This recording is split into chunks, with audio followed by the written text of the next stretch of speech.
ఈరోజు కాంగ్రెస్ పార్టీ ఆధ్వర్యంలో కాంగ్రెస్ అధ్యక్షుడు అద్దాని దినేష్ ఆధ్వర్యంలో సాగుతున్నారు పాత కాలనీ రావడం జరిగింది. ఈ పాత కాలనీలలో ఇక్కడున్న పరిస్థితి మెయిన్ ఇంపార్టెంట్గా 20 సంవత్సరాల మట్టి వాటర్ సమస్య ఉందంటే మాకు ఆశ్చర్యం కలిగిస్తుంది.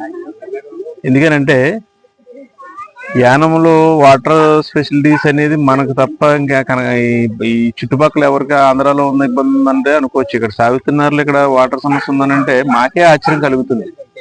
ఎందుకంటే యానంలో అన్ని చెరువులు ఉన్నాయి, అన్ని రకరకాల మనకి ఆంధ్రా నుంచి 55 ఎకరాల చెరువు తీసుకుని అక్కడి నుంచి ఆంధ్రా నుంచి దవిలేసి నుంచి 48 కోట్ల రూపాయలు పెట్టి పైప్ లైన్ వేసుకొచ్చి యానంలో వాటర్ ప్రాబ్లం ఉందని అంటే మాకే ఆశ్చర్యం కలుగుతుంది. ఎందుకంటే ఈ 10-30 సంవత్సరాల మట్టి నుంచి యానంలో ఎవరైతే డెవలప్ చేశానో అంతా కూడా యానంలో ఏ సమస్య లేదని చెప్పేసి అనుకుంటుంటే ఇక్కడికి వస్తుంటే ఇది వరకు రాజకీయంగా అతను 25 సంవత్సరాల మట్టి నుంచి ఇక్కడ ఈ ప్రజలందరూ కూడా అతనికే పట్టం కట్టిన తర్వాత ఇక్కడున్న సమస్యలన్నీ కూడా ఇప్పుడు ఏదైతే ప్రజెంట్ ఎమ్మెల్యే ఉన్నాడో ఎమ్మెల్యే కూడా ఇద్దరు కూడా అధికార పార్టీలో ఉన్నారు. ఇద్దరు అధికారుల పార్టీ ఉండి ప్రజలందరినీ కూడా చాలా ఇబ్బందికరమైన గురి చేస్తున్నారు. ఎందుకంటే ఇద్దరులో ఎవరో ఏ పార్టీలో ఉన్నారనేది ఇద్దరు క్లారిటీ ఇవ్వండి ఎవరైనా సరే. ఇద్దరులో ఇప్పుడు ఇద్దరు కూడా అధికార పార్టీలో ఎన్ఆర్ కాంగ్రెస్ కూటమిలో బీజేపీ ఇద్దరు కలిపి కూటమిలోనే ఉన్నారని చెప్పి చెప్పుకుంటున్నారు. యానంలో మీ ఇద్దరు కలిపి ఏ విధమైన సందేశం ఇస్తున్నారు? ఇక్కడైతే వాటర్ ప్రాబ్లం అనేది చాలా ఇబ్బందికరంగా ఉంది. ఎందుకంటే వీళ్ళందరూ కూడా పక్క దగ్గరికి వెళ్ళి బిందెలు పట్టుకుని పడిగాపులు కాసే సందర్భాలు అనేది చాలా విచిత్రంగా ఇది వరకు ఇప్పుడు పూర్వం 15-20 సంవత్సరాల కింద వాటర్ సమస్య అనేది సాగుతున్నారు ఉండే సమస్య ఇక్కడ కనిపిస్తుందంటే చాలా దౌర్భాగ్యం. ఎందుకంటే యానంలో డిపార్ట్మెంట్స్ అన్ని కూడా రకరకాలుగా ఇప్పుడు మేము ఆల్రెడీ మ్యారేజ్ చేయగలుగుతాం. అతను ఏదైనా నా దృష్టికి ఇప్పుడే వచ్చి నుంచి మేము ఇబ్బందులు పడుతున్నాం, ఈ ఎండాకాలం వచ్చినప్పటికీ ప్రాబ్లం ఇదే వస్తుంది, మాకు చాలా ఇబ్బంది కలుగుతుందని అంటున్నారు. ఇది తక్షణమే ఇమ్మీడియట్లీగా పీడబ్ల్యూ వారు రేపు పొద్దున్న ఇమ్మీడియట్లీగా దీని మీద యాక్షన్ తీసుకోకపోతే మేము రేపు పొద్దున్న పీడబ్ల్యూడీ దగ్గర ధర్నా చేయడానికి కూడా రెడీగా ఉన్నాం కాంగ్రెస్ పార్టీ ఆధ్వర్యంలో. అదేవిధంగా ఇక్కడ ఈ ఏటుకొట్టు రోడ్డు ఏదైతే ఉందో చాలా చండాలంగా ఉంది.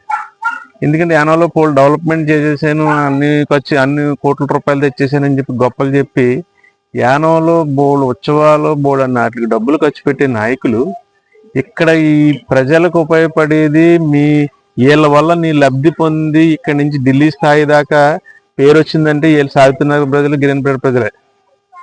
ఈ ప్రజలందరినీ గాలికి వదిలేసి ఇలా ఏదో మాయ మాటలు చెప్పి ఇవాళ ఇక్కడ ఈ రోడ్డు అధ్యయనంగా ఉండి ఇవాళ శ్మశానాలకు వెళ్ళినా కూడా వీళ్ళు ఎవరన్నా మనిషి చచ్చిపోతే బాడీని తీసుకెళ్ళినా కూడా రొప్పల్లోంచి ముళ్ళ కంచెల్లోంచి దూరి వెళ్ళాలనే కర్మ ఇక్కడ పట్టిందంటే మాకే ఆశ్చర్యం కలుగుతుంది. అదేవిధంగా మేము కాంగ్రెస్ పార్టీ తరఫున రేపు పొద్దున్న ఏడుగొట్టు కూడా శుభ్రం చేద్దాం.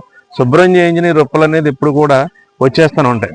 దీనికి టోటల్ పరిష్కారం కూడా పీడబ్ల్యూడీ వారు రేపు పొద్దున్న ఈ రోడ్డు అంతా కూడా ఎస్టిమేట్ వేసి రేపు పొద్దున్న ఏదైనా ఇబ్బందులు లేకుండా కలిగించాలని చెప్పేసి, అదేవిధంగా ఎలక్ట్రికల్ లైన్ ఏవి కూడా స్ట్రీట్ లైట్లు లేవు. ఇక్కడ స్ట్రీట్ లైట్లు అన్నీ కూడా వేయాలని చెప్పేసి ఎలక్ట్రికల్ వేయాలని కూడా కోరుతాం.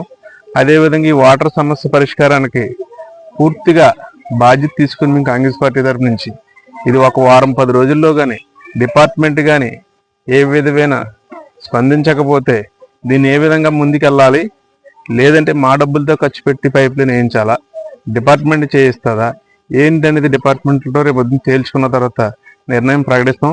అదేవిధంగా ఇక్కడ చాలా అన్యాయంగా ఉంది. ఎందుకంటే చాలా మంది ప్రజలు భయంతో ఇబ్బందులు పడుతున్నాను, ఎవరితోని చెప్పుకోలేకపోతున్నాం అని అంటారు. వీళ్ళు ప్రత్యక్షంగా 2 అధికారుల పార్టీలో ఉండి ప్రజెంట్ ఎమ్మెల్యే మాజీ ఎమ్మెల్యే ఇద్దరు కూడా అధికార పార్టీలో ఎవరు అనేది మీరు తేల్చుకోండి. ముందు తేల్చుకుని ప్రజలను ఇబ్బంది పెట్టద్దు. ప్రజలను చాలా దారుణంగా ఇబ్బంది పెడుతున్నారు. అక్కడ డంపింగ్ యార్డ్ ఇష్యూ ఉంది. ఇదే డంపింగ్ యార్డ్ ఇష్యూ మళ్ళీ ప్రజెంట్ ఎమ్మెల్యే అక్కడ చెత్త వేద్దారని అంటాడు. ఇతనేమో మాట్లాడడం ఏంటిది? అధికారులను ఇబ్బంది పెడుతున్నారు. అధికారులు ఏం చేస్తారు? ఎవరు ఎక్కడ పట్టుకెళ్ళేద్దారన్నా సరే అధికారులు ఏమీ చేయలేకపోతున్నారు. దీన్ని కూడా ఇదే సమస్య చాలా ఇష్యూ యానంలో ప్రాబ్లం కింద ఉంది. ఆ డంపింగ్ యార్డ్ ఇష్యూ కూడా పొద్దున్న అధికారులందరూ కూడా చాలా ఇబ్బందులు పాలవుతున్నారు. వీళ్ళందరూ కలిపి కూర్చుని అధికారులే లేకపోతే సర్వసమావేశం మీటింగ్ పెట్టి అందరినీ నాయకులందరినీ పిలిచి దానికి ఇమ్మీడియట్లీగా కూడా అధికారులు ఆర్వీ గారు కానీ అందరూ కూడా పరిష్కారం తీసుకుని చాలా అధర్మయంగా ఇద్దరు కొట్టు సచ్చి వ్యవహారం చేసుకుంటూ ఎవరనేది పార్టీలు అధికార పార్టీలో ఇద్దరు చేయకపోతే ఎవరు ఏం చేస్తారు? యానాలో ఉన్న చిన్న చిన్న సమస్యలు ఇవన్నీ. ఈ సమస్యలు పరిష్కారం చేయడానికి ముందుకు రాకుండా వీళ్ళు గొప్పలు చెప్పుకోనాకి లేదో ఏదో ఉద్ధరణ చేసిన చేయడానికి రేపు రాబోయే రోజుల్లో ఎలక్షన్లో నేనంటే నేను అన్న ఫీలింగ్తో ఉంటున్నారు తప్ప ప్రజలకు ఉపయోగపడే పని ఒకటి కూడా చేయట్లేదు. దాన్ని బట్టి ఏంటంటే ప్రజలు కూడా అర్థం చేసుకుంటున్నారు. రేపొద్దున ఈ మెయిన్ మీ ఇక్కడికి సాగుతున్నారు వచ్చింది ఏంటంటే నీటి సమస్య చాలా ఇబ్బందిగా ఉంది కాబట్టి దాని పరిష్కారం ఒక 10 రోజుల్లో మేము పరిష్కారంతో అని చెప్పేసి ఈ సభాముఖంగా తెలియజేస్తున్నాం.